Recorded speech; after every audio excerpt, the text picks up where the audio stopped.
Hello friends, welcome back online world current affairs. आज का हमारा टॉपिक है सर्वनाम। सर्वनाम जिन शब्दों का प्रयोग संज्ञा के स्थान पर किया जाता है उन्हें हम सर्वनाम, सर्व प्लस नाम यानी सभी का नाम। भाषा की पुनरावृत्ति दोष मुक्त बनाए रखने के लिए सर्वनाम प्रयुक्त किए जाते हैं। जैसे राम भोजन करता है और राम भोजन कर कर बाहर खेलने जाता है। लेकिन इस राम शब्द की पुनरावृत्ति को रोकने के लिए हम कह सकते हैं राम भोजन करता है और वह भोजन करके स्कूल बाहर खेलने जाता है। वैसे ही सर्वनाम के 6 भेद होते हैं: पुरुषवाचक, निजवाचक, निश्चयवाचक, अनिश्चयवाचक, संबंधवाचक और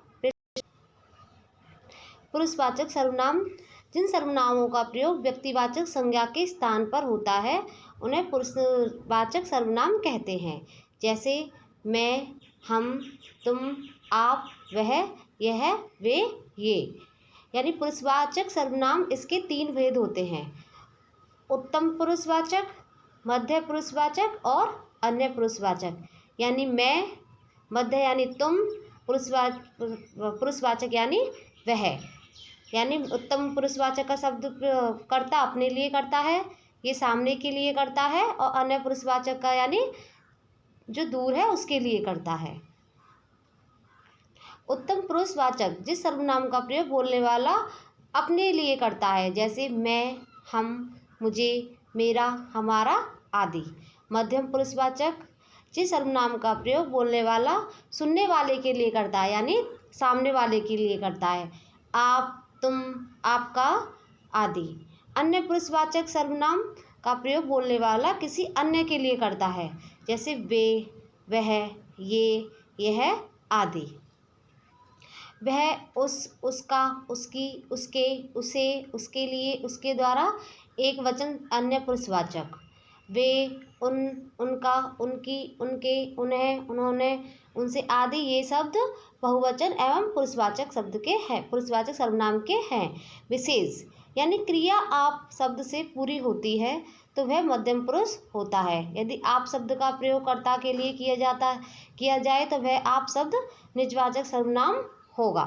यदि किसी व्यक्ति विशेष के परिचय के लिए आप शब्द का प्रयोग हो रहा हो तो वह आप शब्द अन्य माना जाएगा। जैसे Rakesh Chaudhary online world current affair के संस्थापक हैं, आप हिंदी पढ़ाते हैं।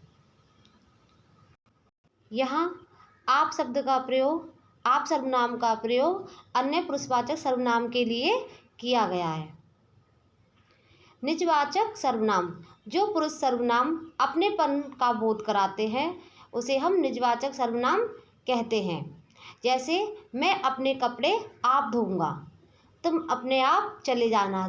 जिसमें कर्ता स्वयं अपना कार्य करता है उसे हम निजवाचक सर्वनाम कहते हैं। निश्चयवाचक सर्वनाम वे सर्वनाम शब्द जो किसी व्यक्ति, वस्तु, स्थान, आधार संज्ञा के निश्चित स्थान का बोध कराए उसे हम निश्चयवाचक सर्वनाम कहते हैं। जैसे हिंदी में निश्चयवाचक सर्वनाम के लिए कोई निर्धारित वाचक नहीं है। जैसे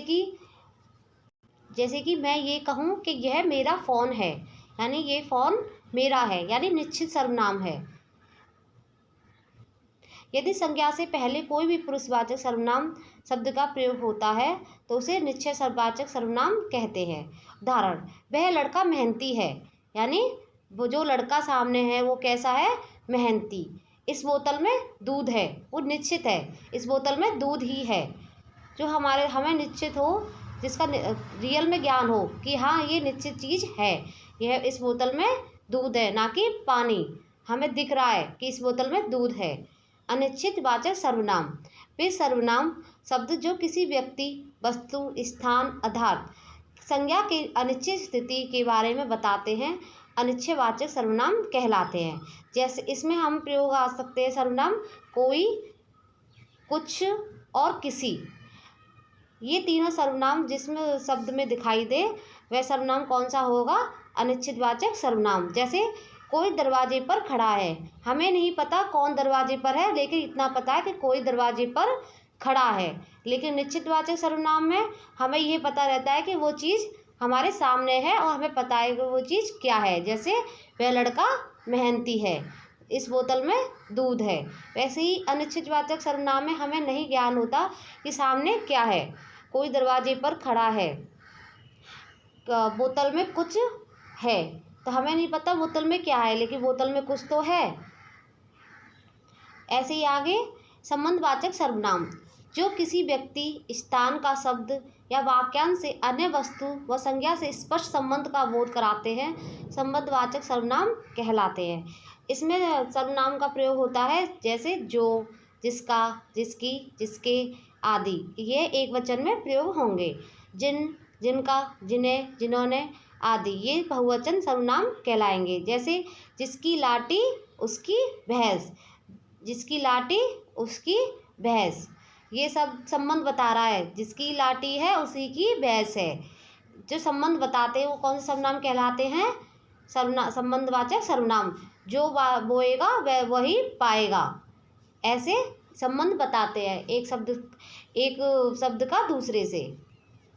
प्रश्नवाचक सर्वनाम, वे सर्वनाम जो वाक्य में प्रश्न की स्थिति का बोध कराते हैं, प्रश्नवाचक सर्वनाम कहलाते हैं। जैसे किस, किसका, किसकी, किसके लिए, किसने, किससे, किसके लिए एक वचन। किन, किनका, किनके, ये किस में आएंगे? बहुवचन सर्वनाम में। विशेष, कब, काल, कैसा, रीति, कितना, परिमाण, कहाँ, स्थान, कैसी, कैसे, कितने, इन्हें प्रश्नवाचक सर्वनाम नहीं माना जाता क्योंकि ये प्रश्न अर्थक क्रिया विशेषण हैं। प्रश्न, परीक्षा की अच्छी तैयारी कर रहे करो, राम आपकी गृह कार्य करता है।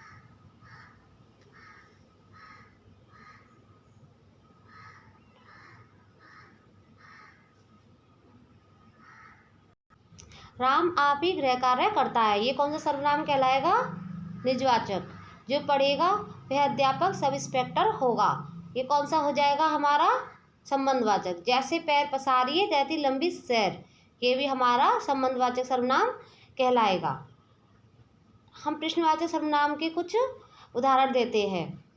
जैसे राम के पास किसका सामान है, क्यों, कहाँ, कब, ये शब्द भी, ये सर्वनाम भी हमारे प्रश्नवाचक सर्वनाम में आएंगे। तो सो गाइस, आपको अगर हमारी वीडियो अच्छी लगी हो तो वीडियो को लाइक करें और शेयर करें और हमारे चैनल को सब्सक्राइब करना ना भूलें और प्लीज़ हमारी वीडियो को आखिर तक देखें।